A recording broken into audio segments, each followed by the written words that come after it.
So without further ado, I would like to welcome our next speaker, Natasha Marut, who is the head of the University Center for Research and Innovation at the University of Rijeka and the head of the Center for EU Projects, actually, and an expert on EU funding. For nearly 20 years, she has been coordinating and leading teams in the preparation and implementation of EU projects, including complex infrastructure projects financed from domestic and international EU sources, and provides training in EU projects, project management, and leadership. Since 2010, she has been an external expert evaluator for various EU funding programs. So Natasha will talk to us about Horizon Europe association process, giving us updates from the country's association. Natasha, you are more than welcome to start your presentation. Thank you, Angela. Can you just confirm you can see my presentation? Yes. Okay, perfect. So after such an introduction from Angela, I will not go on talking about the expertise.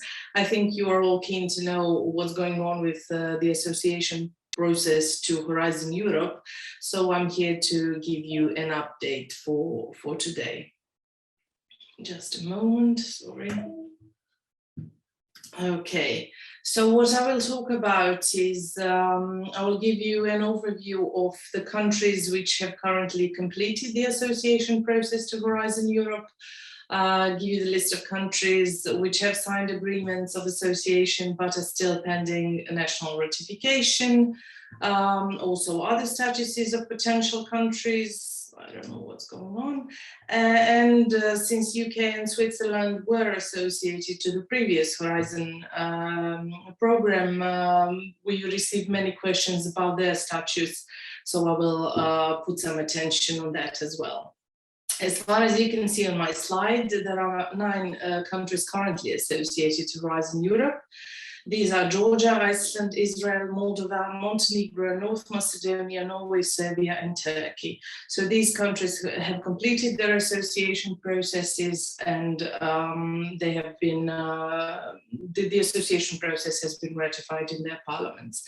Very similar, but still pending national ratification are the situations in Armenia, Bosnia, Kosovo, and Ukraine. Also, there are 3 countries for which association negotiations have been concluded, but they still haven't signed the association agreements to Horizon. These countries are Albania, Faroe Islands, and Tunisia. There are some other countries which are currently in different statuses regarding their associations. So as far as Morocco is concerned, their association negotiations are in progress. For Canada, there are ongoing exploratory talks at the moment. And as I announced at the beginning, I will give you some more details on the United Kingdom and Switzerland. As far as United Kingdom is concerned, it will be associated by means of a protocol to the Trade and Cooperation Agreement. And Switzerland currently has a status of a non-associated third country, and I will tell you more about what that means. As far as the UK is concerned, as you all know, in June 2016, the UK voted to leave the European Union. It's a very famous or notorious Brexit process. And you have to know that the post-Brexit process of association is not automatic, it's negotiation-based. In the whole package of negotiations, there is part 5 of the UK-EU Trade and Cooperation Agreement, the so-called TCA, which concerns the UK participation in different EU programs. The TCA itself has entered into force on May 1st, 2021. However, association to specific EU programs, including Horizon Europe, has not been signed off. Now, rumor says it's because of the Northern Ireland situation, because the European Union is trying to link participation of the UK in European programs to solving some open issues related to the Northern Ireland Protocol. Therefore, the TCA has entered into force. However, there is a part of the TCA, which is called Part 5, which also has a protocol only in draft status. So it has to be finalized and adopted by the joint EU-UK Specialized Committee on participation in union programs in order for the UK to be associated to some programs. As far as Horizon Europe, the intention is for the UK to be fully associated to the program, except for the EIC fund, which is one of the funding instruments to which the UK should not participate or shall not participate. At the moment, UK participants can participate in all calls, unless it's clearly specified differently. However, grant agreements can only be signed if the association has come into force, which at the moment has not. So what does that actually mean in practice? We receive some questions in regard to that. From our experience, it means that for some projects, we've only had one case where the UK is a partner in the project, and basically we are trying to negotiate with the European Commission about the importance of their involvement in the consortium, because they have their tasks, but we still haven't managed to fully implement them into the project. So the so-called part 5 of this TCA foresees UK association to Copernicus, Euratom and ITER, also Horizon Europe, as I mentioned before. But for some other programs, the UK will not have any part in them. So these are the European Structural Investment Funds, Next Generation EU, Erasmus+, Creative Europe, and many other programs. But the UK has established or is establishing some of their own schemes to replace these programs. For the European Structural and Investment Funds, the Next Generation EU and the European Territorial Cooperation, there will be the UK Shared Prosperity Fund in place, and Erasmus Plus will be replaced by the Turing scheme. There is just a curiosity for you to understand that the UK, it is not a EU member state, so it will have a non-EU member state status, and it will be fully, or should be fully, associated to Horizon Europe. And as I said, this is still pending, but these are the intentions. But you have to be aware that in order to participate in Horizon Europe, having these status, they will have to pay the operational contribution based on the GDP and population, as well as a participation fee, which will be introduced gradually, and by the end of the 7-year period, it should amount to the 4%. That means that the UK contribution shall increase, and what might be even more important, the UK shall be excluded from any decision making and remains without any rights to vote. Why is that important? I would just like to give you an overview for the 2007-2013 period for which data have been available. The UK has received 3.4 billion more than it had contributed to the program. And it was the second best country for the number of topics submitted and in the SME instrument, and it was the third best country for the number of funded projects. So unfortunately, they might lose a lot, and we might all lose together with them, but let's at least hope the association process will be finished very, very soon. As far as Switzerland is concerned, the situation is a bit different. At the moment, as I said, it is a non-associated third country. In any way, it can participate in most calls, the same as I said about United Kingdom, only if specific calls for proposals stated differently, they cannot. However, they are not allowed to receive any funding from the European Commission. The latest information say that Switzerland has adopted other mechanisms to provide direct funding for Swiss participation in such projects through the State Secretariat for Education, Research and Innovation. Switzerland also states that they remain committed to a full association to Horizon Europe and other related programs and initiatives as soon as possible. But as I told you, this is the current status of affairs. Also for the ERC, they mostly replaced ERC mechanism by the transitional ones funded by the Swiss National Science Foundation. So they have their own SNSF advanced grants, starting grants, and Swiss postdoctoral fellowships. So that's all I wanted to share with you, and I'm willing to take any questions if there are any, and if I know how to reply to them. Thank you so much, Natasha, for this overview of the current status of association and non-associated third countries. There is one comment from Lydia from the Queen's University saying that UK is eligible to Erasmus Plus Key Action 2 and also to the main European Innovation Council schemes. So that's a good update, so to say. But since there are no urgent questions at the moment in the chat, so feel free to ask any if something pops up to your mind. I would like to ask you actually one question regarding the grant agreement signing. For example, in Bosnia and Herzegovina, as you said, is pending now the country level parliament to ratify, so to say, the agreement. Yes, exactly. So what happens now in those countries such as Bosnia who are waiting for this to come into force if there are some grant agreement preparation ongoing for some Horizon Europe projects that have been successful?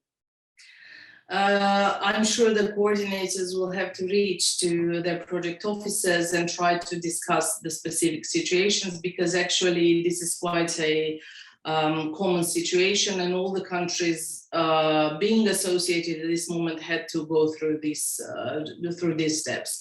So it's in everybody's best interest to have participants join the projects as soon as possible.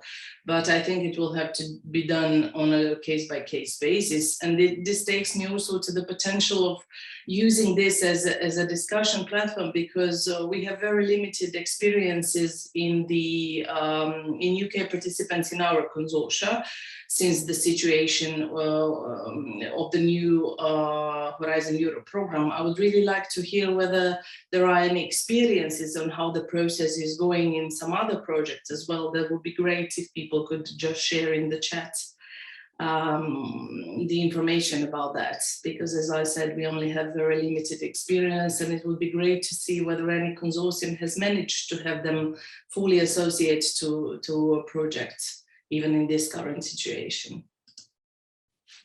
Thanks a lot for both answering my question and also for inviting everyone to share their experiences. So feel free to use the chat for any experience you might have had, either as being someone from the UK or working with a UK partner. So if there are no more questions for Natasha, I would like to thank you, Natasha, for this great overview. And I would also now like to invite our next speaker, Alexandre Marin, Professor and Director of Technology Transfer Office from the University of Polytechnica of Bucharest from Romania. He is a professor at the University Polytechnica from Bucharest, Romania, and also head of Technology Transfer Office from UPB and IP Help Desk Ambassador in the frame of Enterprise Europe Network, making available the European IP Help Desk resources, supporting IP inquiries, and helping to integrate IP in business strategies. So from Alexandre, we will hear about technology commercialization of applicative research results protected by IP rights based on a case study from Elisa Unfold's project. So without further ado, Alexandre, the floor is yours. Hello, everyone. Thank you very much for the organizers that invited me to present something. My contribution will be relied to something about tech commercialization that is more and more important today, especially when implying higher education institution. The IP matters, it all was also presented that it's a tricky issue that should be taken in account. But because of the limited time that I have available, I want to profit in the frame of the case study that I want to present very briefly. It's about the project, this Elisa Unfolds project that is organized in the frame of European Institute of Innovation and Technology. The idea is starting from this statement, which you can consider like an acronym, and to help you understand better the ideas, we want to push the student engagement activities. In the new vision process of co-creation, you have the definition in the brackets, addressing the high impact opportunities concerning startups, spin-offs, programs for innovation-driven research, that is very much important today, and in Horizon Europe, it becomes more and more important. The development of an entrepreneurial curricula, not only considering the alternative courses, but also to introduce in the main curricula based on credentials. And finally, the advanced training and mentoring schemes that should be increased at the level of all universities from Europe.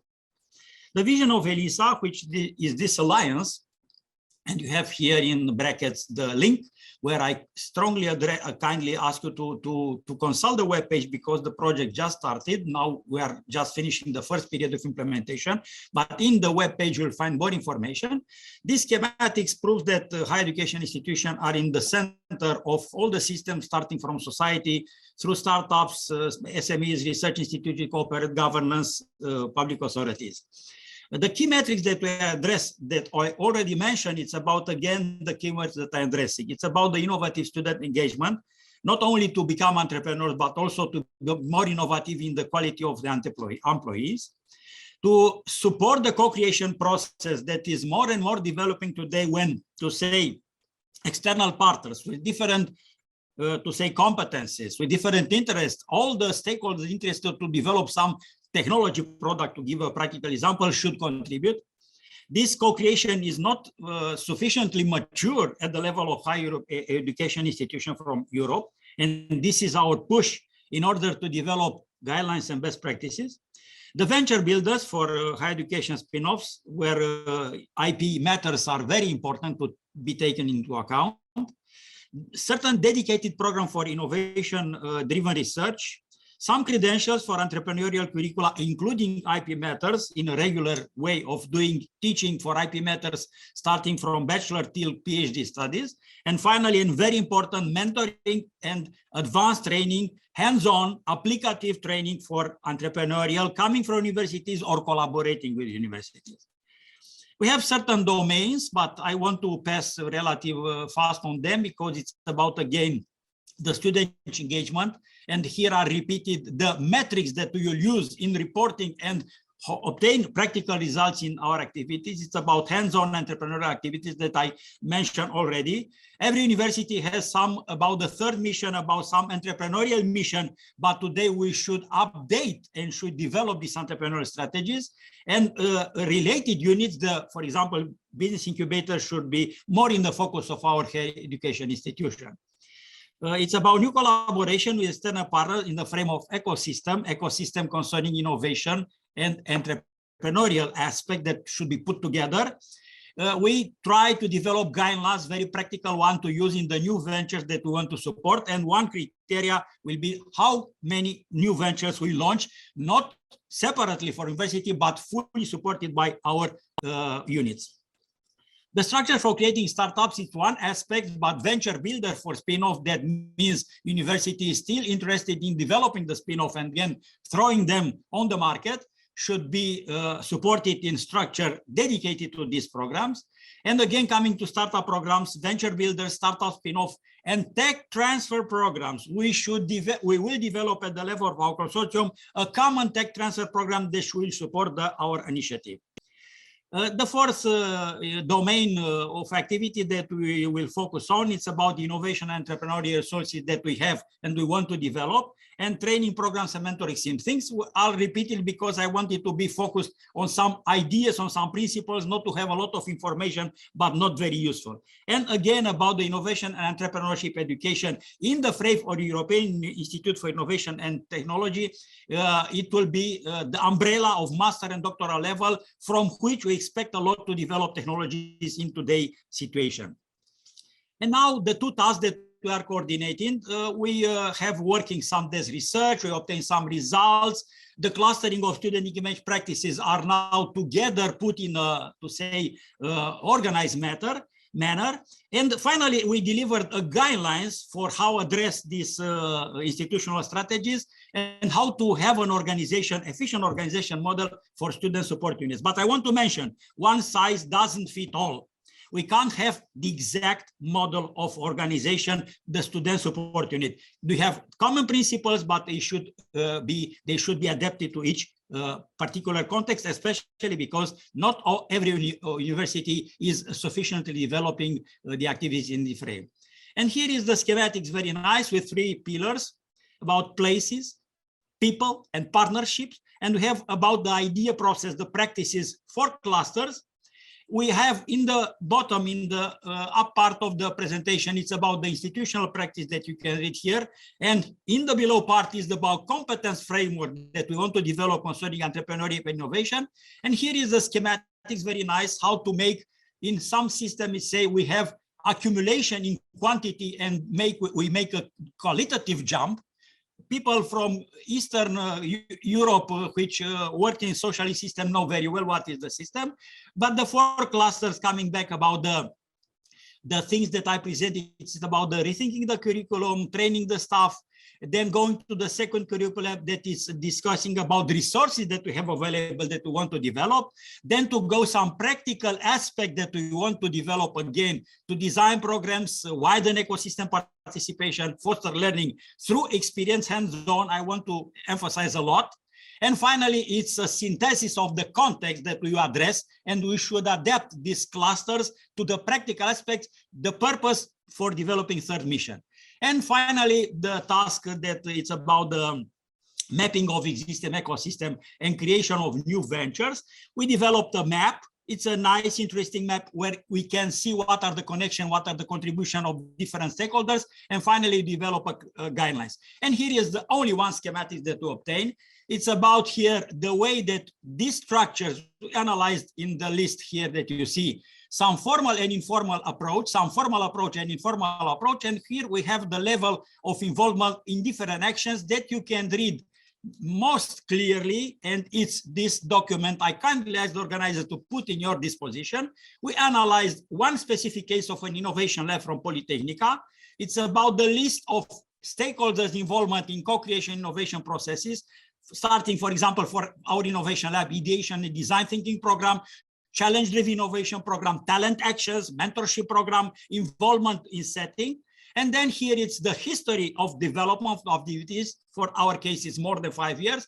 Formal, that means we have something on the table, joint public-private partnership, sponsorship mechanism, public body supporting and cooperation. Informal, that means a way for having win-win approach and the other type of instruments. And most of them, as you see, are coupling formal and informal. Not only one is just informal, but we should have on table some formal procedures that we should use. And the type of sector that we're implicating. And here is a very short presentation of our innovation lab. What is the meaning of the innovation lab? What is the success? What are our topics that we address to? And some results that we obtain. I'm stopping here and I'm anxious to respond to your questions. And if not today, please consult the webpage. We'll keep in contact. You have my email address. I will be gladly share to the information that we obtain in my project, in our project. Thank you very much. Thank you very much, Alexandru. This was really informative presentation of your case of your project. So I will now open the floor to anyone if you have any questions for Alexandru or any comments or maybe your own experience you want to share in a similar manner. So the floor is yours. You can either write in the chat box or maybe raise your hand.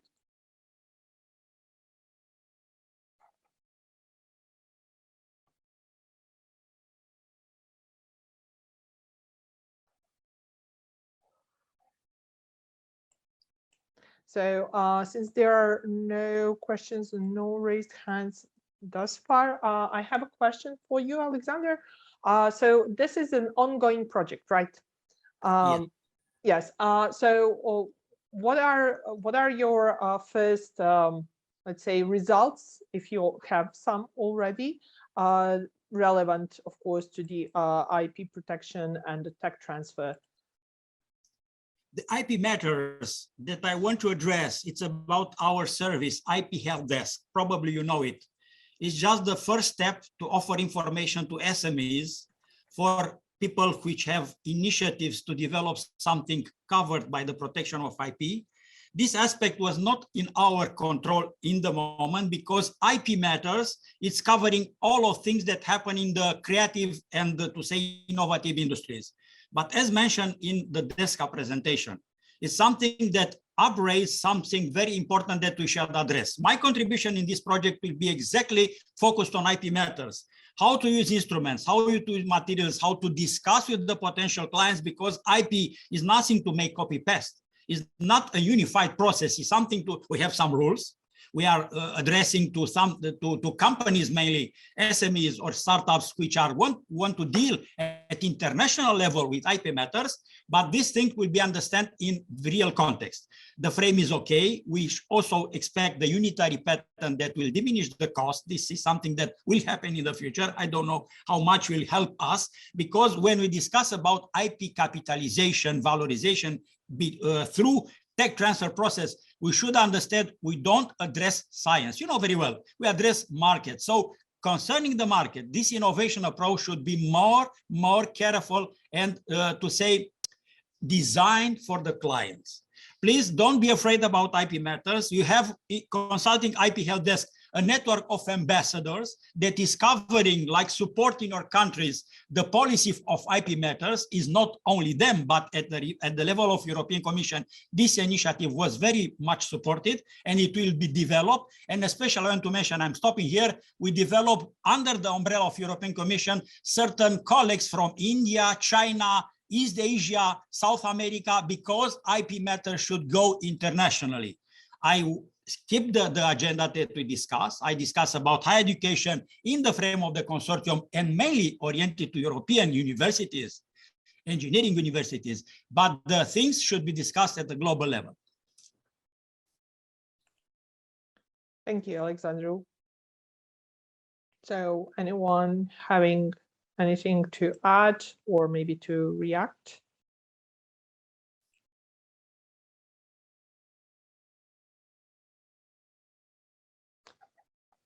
If not, then thank you very much, Alexandre. I hope that this was also informative for all our participants. I am also inviting you to return to the plenary room for our wrap-up session that will be starting at 11:30. I've shared, both Emma and myself, we have shared the links in the chat, and we also have them in the program of our today's meeting. Also, I would like to thank you all for being here with us today, and I hope that we will be seeing each other tomorrow as well. So thank you all and see you at the plenary room very soon.